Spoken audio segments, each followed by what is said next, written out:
ભાદરવા સુદ ચોથના દિવસે ગણેશ ચતુર્થી સાથે ગણેશોત્સવની શરૂઆત થઈ. વિઘ્નહર્તા ગણેશજીને ગલી, મહોલ્લા, સોસાયટીના પંડાલોમાં વાજતે ગાજતે લાવવામાં આવે.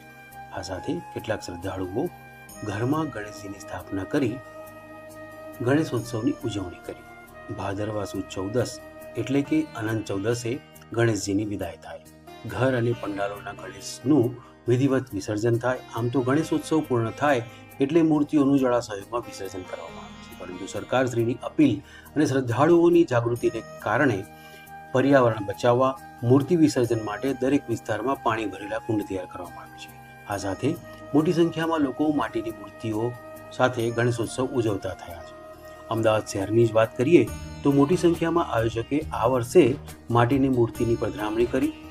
શહેરના દાણીમડા વિસ્તારમાં આવેલા આકાશ સરકાર ગ્રુપ ઓફ કંપનીઝ દ્વારા ગણેશ ચતુર્થીના દિવસે માટીના ગણેશજીની મૂર્તિની સ્થાપના કરવામાં આવી. આકાશ સરકાર ગ્રુપ દ્વારા અનંત ચતુર્દશી સુધી ગણેશોત્સવને ધામધૂમથી ઉજવવામાં આવ્યો.